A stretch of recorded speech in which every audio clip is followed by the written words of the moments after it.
Good evening, viewers. My name is Dr. Jessica Muthe of Elim Guidance and Psychological Services Center. Today, I'll talk about dyslexia in early years, that is preschoolers at risk of dyslexia. Now, I may want to define what dyslexia is. I say dyslexia is best described as a specific learning difficulty in learning. This could happen in one or more of the following areas: reading, writing, spelling, written language, which may be accompanied by difficulty in number of short-term memory, sequencing, auditory and visual perception, plus motor skills. It is particularly related to mastering and using written language, for example, alphabetic, numeric, musical notion, and it is, however, more easily detected in those with average or above intelligence, that is, the learners. Now, signs might be difficult. These signs of dyslexia in preschool children may be difficult to spot until the child starts school. In fact, we say that a teacher might be the first one to notice these signs, especially if the child struggles to read, spell, and follow instructions in the classroom. Dyslexia signs change at different ages and stages of life. Each child with dyslexia has unique strengths and faces distinct challenges. The fact that the child has dyslexia does not mean they do not have talents and gifts like other children. They have them. They have some unique strengths. Some of them are very good in dance, others are very good in music, others could be very good in drawing, and many other types of talents that can actually be nurtured and would give a child a good outlook to life. Now, somebody may ask me, actually, what are some of the signs that would point us to a preschool child in those early years who is at risk of developing learning disability oriented to dyslexia? Some of the signs that I'm likely to give are not all of them, but there are some key ones or some very common signs that have been found by the scholars or research. One of them is that they have trouble processing language. These children have trouble or difficulties in processing language. Preschoolers who have this learning disorder, which we call dyslexia, are behind their peers in language skills. They have fewer vocabulary. In fact, they run short of vocabulary to use when they want to express themselves. I say they have both expressive and deceptive problems in as far as language is concerned. They take longer to speak and write than their friends or than their peers of similar age and also grade. They get their letters mixed up and the ones also mixed up in their written work or in their written piece of work. They find it difficult to learn or remember the letters of the alphabet. As I said, sometimes that is what is taught in the preschool, the letters of the alphabet. Some simple drawing may also be a problem due to motor skills difficulties, that is both gross motor and fine motor. Now, they mispronounce familiar words. There is a lot of baby talk, which is common among them. They have difficulties in recognizing letters. For example, they have difficulty with T and D. They have difficulties in recognizing rhyming patterns. Those are some of the things we find, or those are some of the pointers or indicators that would tell a parent or a caregiver or a teacher in the classroom that the child is at risk of developing learning disabilities. We normally say children in preschools cannot be said to have learning difficulties, learning disabilities or dyslexic, because there could be other reasons as to why they have developmental lags. And once in a while, some children have also caught up even when they had developmental lags. There could be other reasons that are surrounding the difficulties we are experiencing in class with them. Now, it is important to know that dyslexia can also be diagnosed, but in my opinion, there is no single test that can diagnose dyslexia. A number of factors need to be considered. For example, the child's developmental milestones. I said they could have lacked or they could be delayed. Educational issues the child is facing in the classroom, and the medical history of the child needs also to be traced from the parents or caregivers. We have home life. Questions regarding the home life of a child needs to be asked from the parents or caregivers.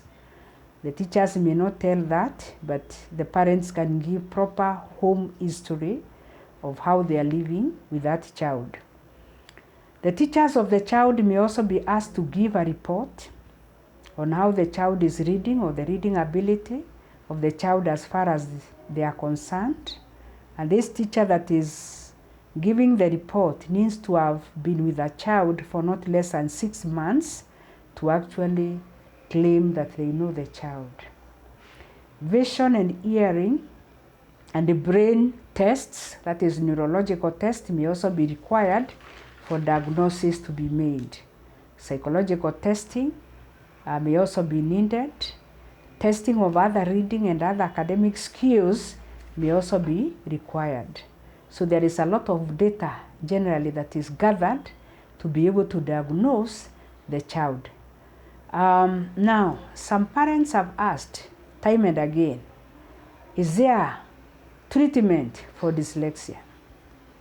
There is no known way to correct the brain abnormality that causes dyslexia as far as I'm concerned.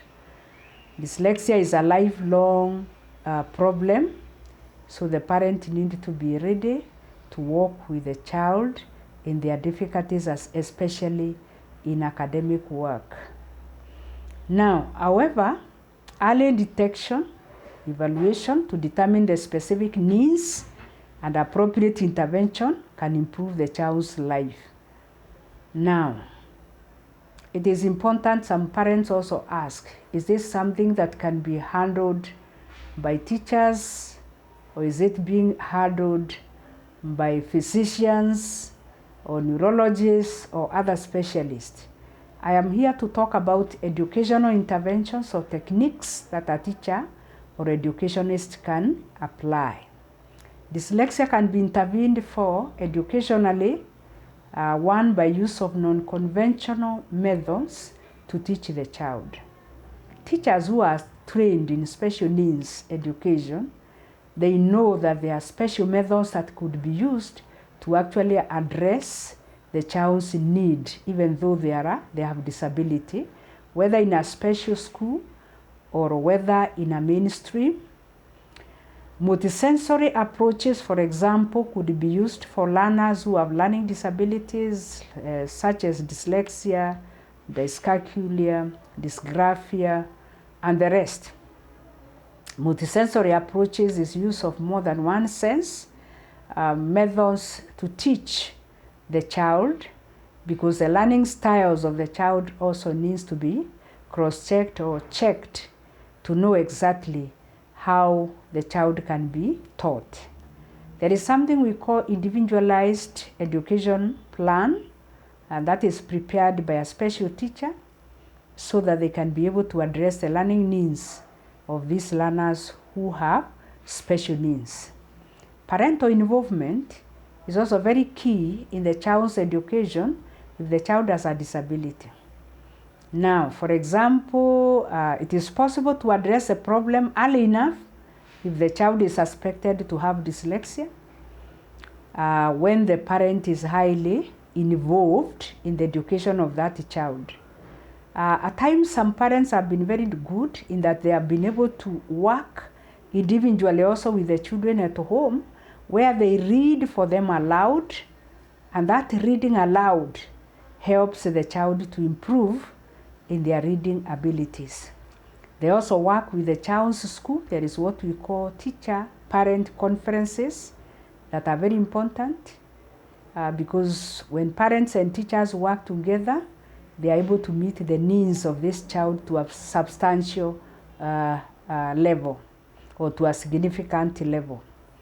Because they have conferences where they sit down and they plan for the child. The parent has a lot of information on the child because, they have the background information of the child. The teacher also has the ability to observe and know the needs of the child in the class. And when the two meet in conferences, they can sit down and make an IEP and be able to teach or be able to help the child educationally. It is possible for the parent also to encourage reading time for this child and sometimes set examples for reading where they read with the child. And many other ways could also be used to help this child learn. Now, in case you have a child exhibiting the signs that I've just explained above, I would want you to kindly see or take your child to a psycho-educational assessor who will actually evaluate or assess the child.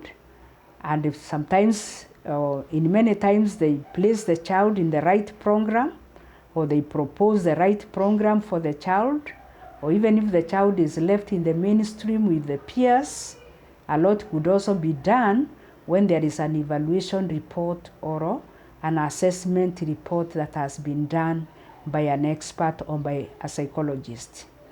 Placement can be done in the right program and the child could benefit a lot.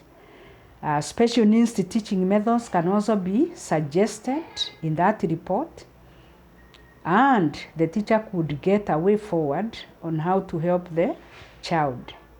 It is important for me to tell you that also counseling sessions for the parent that has got a child with a disability or special needs is actually very important, or is vital, or is significant. In that, rearing a child with special needs is not one of the easiest things to do, so you require a lot of support from your relatives, from your spouses, and from the teachers, and you also need to cooperate to be assisted. Now, it is important for you to know or to seek to know where you could get support groups. There are many support groups that are coming up. Some are international, others are local, and you could find out who else or which other parent could be having a child with a disability of your kind, and then you can be discussing and encouraging one another. Otherwise, it is not very easy to rear a child with dyslexia or any other type of disability, but you need support from all corners. Thank you very much and see you in the next video. Bye.